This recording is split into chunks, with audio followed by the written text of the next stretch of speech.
We're going to get started at 6 p.m. Ricky, can I get a roll call? Yep. Michael Cashman. Present. Thomas Woods are wandering around the building. Meg LaFave. Yes. Barb Heber. Yes. Charles Costick. Yes. James Coffey. Here. Rick Collins. Perfect. Is there anything for public comment this evening? Nope. At this point, I'm going to pass it over to Barb. She has invited a guest this evening, so Barb. Yeah, thank you, Michael. I want to introduce Marco Okay. Tom. Di Girolamo. Yes. Okay. Wow, first time someone's pronouncing word on the first time. Thank you. And last year we had senior plan, I think last year or the year before, so I need to be corrected, please do, here to do a brief presentation about Senior Planet and other things. And so I invited Marco back for an update on what's going on with your organization. Okay. So I'm Marco Di Girolamo. I'm the program manager at Senior Planet.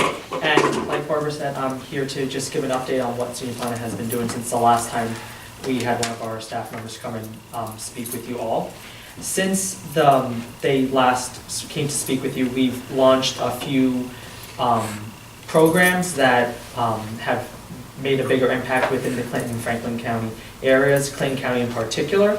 That program is called the At Home program, which is very similar to our typical classes that we have at the center, which is technology based. The At Home program goes into the person's home due to lack of mobility, say they have lack of transportation. We go in there and we administer a class with them. It's a one-on-one. And a lot of the individuals right now we have served 25 at-home participants, and all of them have said that due to taking the class, they felt more connected within the community and were able to had a sense of courage to actually use a computer, use an iPad and whatnot. What I provided to you all is our North Country Rural Report, and this just gives you more in-depth information about the impact we've had within the North Country since opening. And then in the folders, there is some statistics about the number of members we have, the classes we've offered since opening in 2015. And then we have another piece of paper on the right-hand side, which talks about our Malone Adult Center tech spot. We have a tech spot which is probably about the size of this wall behind you all, and it just has a few pieces of technology where we host classes. And the individuals there, we've served about 108 of them. And then here in Plattsburgh, we have served over 550 people. In total, we are at 966 members in total. So if you have any questions, I'm here to answer them.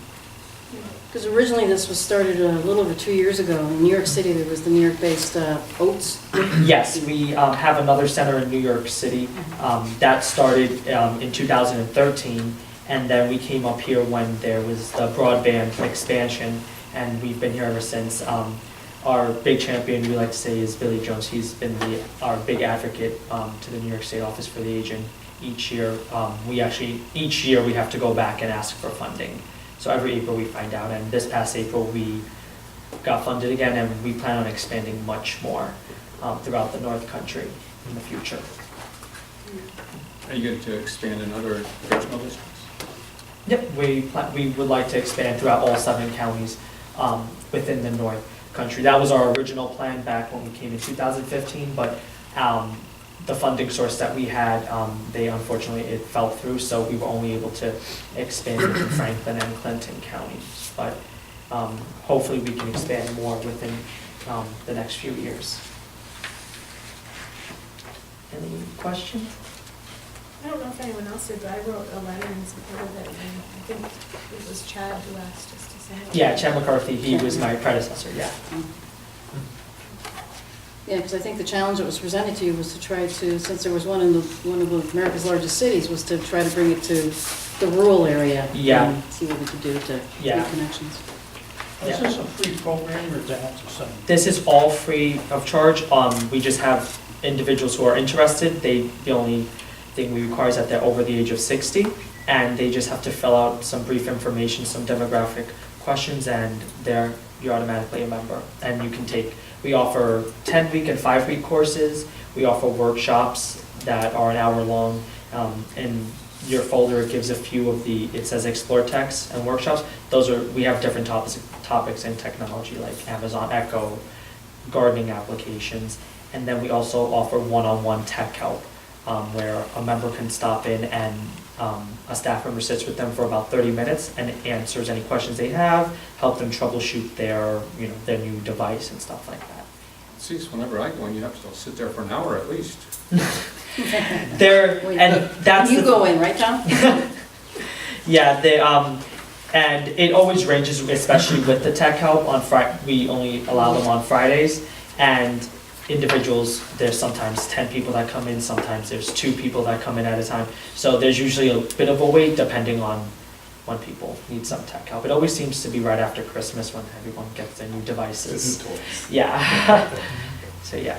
Well, I know that the recreation department appreciated the partnership with the Fitness for Life group too. Oh, the Fitbit. So, that's just that, it sounds strange, but even those applications, with Fitbits and a number of other opportunities to integrate technology, so that was kind of a neat application, that one.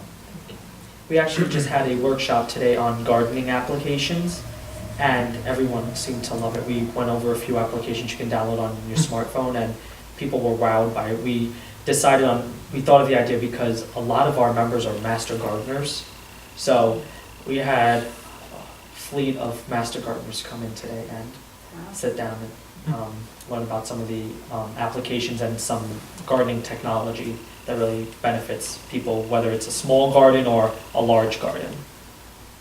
And that's what we like to do as well. Debbie's going to be my new master gardener for the After I finish pulling my weeds, thank you. Yeah.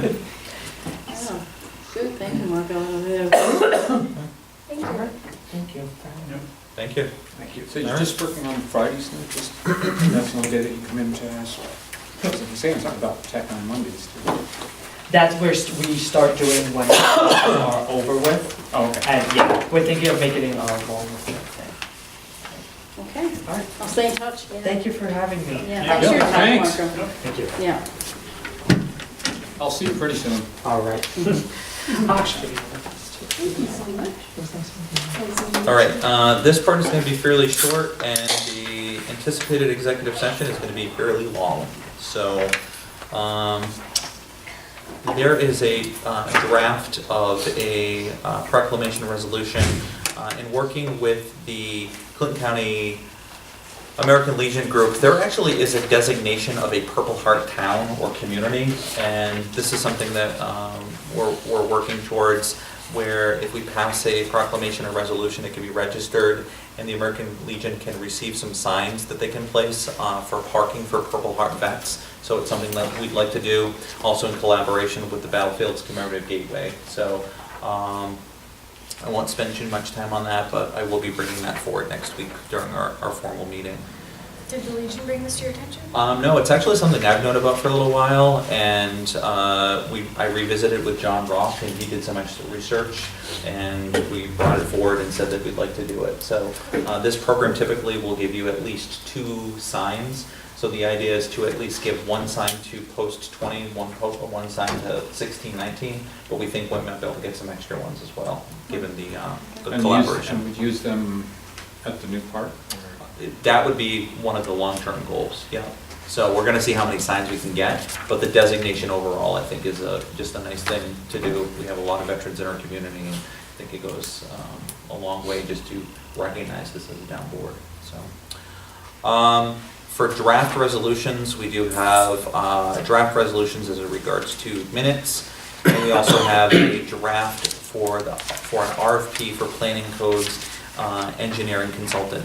This is a conversation that we have had in numerous pockets for quite a while now, where we went out to a consulting firm or engineering firm for the water department. The idea is to do some similar things where we've done an RFP that we can use them for specific services. The RFP simply allows us to put that out there. We don't have to agree or to adopt an RFP, but Trevor's done a lot of work on that, and I know that the Planning and Codes Department committee have talked about that at their meeting. So I'd like to see at least put the RFP out and see if we get any bites on it, and move that forward. So, anything else? At this point, I'm going to ask for a motion to go into executive session to discuss the work history of several specific employees, as well as the Plattsburgh RV Park certiorari litigation. What about the other litigation? The city? Nothing, Deborah was just asking, nothing at this point, so nothing, no updates, all right? Is there a motion to that effect? So moved. Is there a second? Second. Wood, Costick. The time of executive session would be 6:10. Can I get a roll call, Rick? Yep.